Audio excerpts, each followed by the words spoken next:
Levins. Hi everyone, I'm Levins, this is Archie, and welcome to the first ever episode of Archie's board game reviews. Abijah. A-B-G-R. Abijah. Should we call it Abijah? Why Abijah? Because it's A for Archie, B for board, G for game, and R for reviews. Abijah. Rolls off the tongue. For the first episode of Abijah, working title, we're going to review a game called Cthulu In The House. This has been published by Cool Mini or Not and Spaghetti Western Games, and it's a game made by Oliver Safer with art by John Kovalich. Probably mispronounced both of your names, and I apologize if you ever see this video. This is a game in a series of games in which you have a bunch of monsters fighting through some miniature dungeons. Archie, do you want to show us how you play this game? Okay, so in this game you have 10 monsters. Or Cthulhu's. I think they're all based off of, that way, can you see them upside down? Hi, I can't work out which way is up, but whatever. You have a bunch of weird looking monsters, they're beautifully illustrated, and these are all based on H.R. Lovecraftian monsters. I can't count. Okay, so we have 12 monsters and 12 rooms. Archie, what do we do to set up? We set up the 12 rooms, and then we put one monster in each room.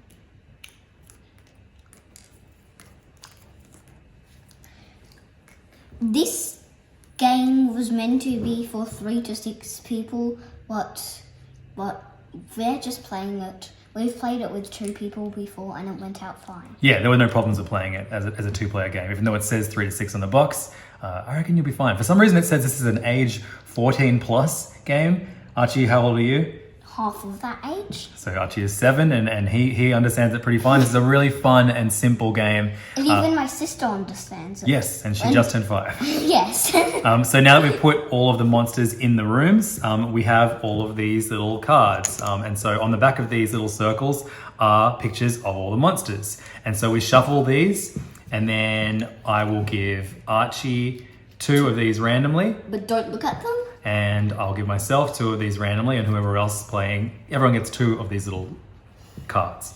And then you look at your cards, and I know that my monster is this guy and this guy. Archie, why don't you show your monsters off? Don't look at them. No, we're not really playing. We're showing how to play. This guy. Nice under. Yep. This guy and this guy. So we know that they're our monsters, and what we have to do is we have to protect these monsters at all costs, because to every player to make a move moves a monster into another room, and once there are 2 monsters in a room, we can use one of our moves to have those monsters fight. It can be 2 or more monsters. So once there are more than 2 or more monsters in a room, we can use our turn to make them fight. So I'm going to say, this guy lost, and because you don't know which monsters the other player has, you're just kind of guessing and trying to protect your monsters as the monsters get moved into the same rooms and have to fight until there is just 1 monster left. So let's say he died, he died, he died, he died, he died. They moved, this moved, this moved, he died, he died, he died, he died, and this guy beat this guy, and we have 1 monster left. Now, was this either of yours, Archie? Nope. It was mine. So then, because my monster won, I get to score 10 points. Yes, only 10 points though, because even though let's say this one came 9th, you don't get 19 points. You only get the highest score. So the monster that was the last monster gets 10 points, the second last gets 9 points, and so on until you get 1 point. Yes, but the first 2 monsters to be out don't get any points. That's right. And then so at the end of the round, you mark using your color marker that I got 10 points, and let's say Archie got 8 points, and then we do another round. We play 3 rounds of this. Yeah, until... and let's say I got 6 points on the next one. Yep. And so that's 14. And then let's say Dad got 4 points the next one, and that's 14 as well. Okay. Yeah. And then I got 10. Give yourself 10 points. 20. So then I'm on.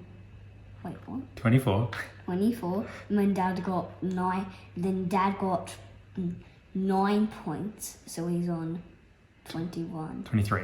Oh wait, what? Actually, no. Dad got 7 points, so he's on 21. Okay, And so the final score is then 21 and 24. So Archie would be the winner. Yes. Now, the one way that this makes this game different from the other dungeon-y games and house, like Monster in the House games that this designer has made, is that you get these little tokens, and you put you put 3 of them in the house. Whoops.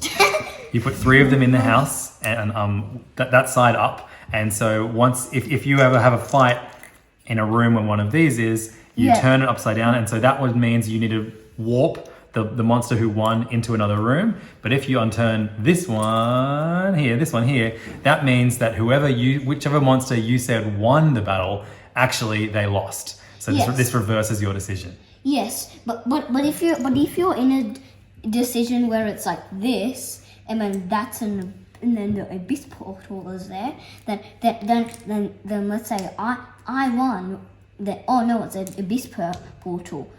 This you can choose another one. This one doesn't have to lose. You can choose like that one to be the winner. Yeah, that's right.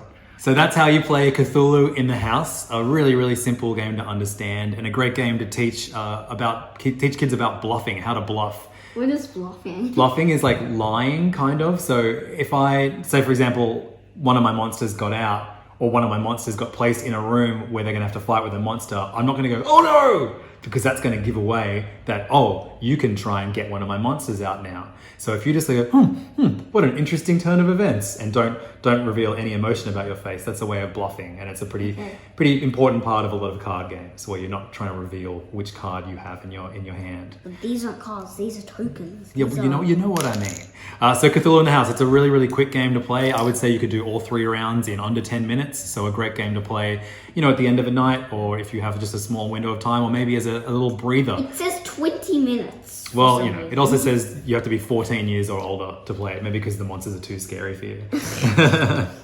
So that is Cthulhu in the House. Archie, how many monsters out of 10 do you give Cthulhu in the House? Do I really have to do this every time? Yeah, sure. How many monsters? How many Shub Nuguraths do you give this out of 10? These all have most insane names. Orn is the weird snail monster's name. How many Gugs? How many formless spawns out of 10 do you give Cthulhu in the House? What do you reckon? What's the score you give this one? No, out of 12 because out of 12. Okay, out of 12. Out of 12. How many monsters? I would give it 11 out of 12. 11 out of 12, and of course.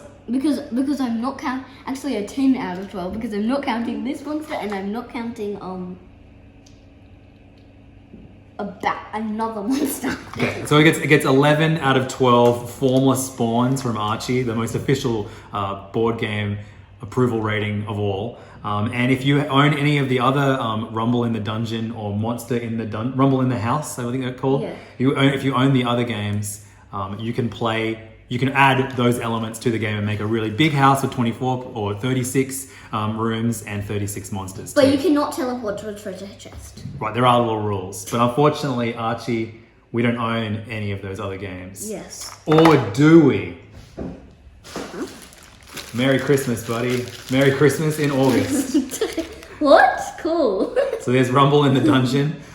Must be a lot simpler game because this one can be played for 8 years and up. So Archie, in 6 months, you'll be able to play it legally. But here you go. Here's another, I guess for another day, we're going to review cool mini or not release of Rumble in the Dungeon. I think it's pretty similar. The Dead King's Treasure. Surely you can steal it, but beware, there are others. Rumble in the Dungeon is a fast game with super simple rules. Protect your secret character and be the last out of the dungeon. Thank you so much for watching. I don't know what Archie's doing. Do you want to say goodbye, Archie? Bye. I'm looking for my token card. Bye, everyone. Thanks for watching. Bye. Okay. This game was actually given to us by a friend called Philip. So shouts to Philip.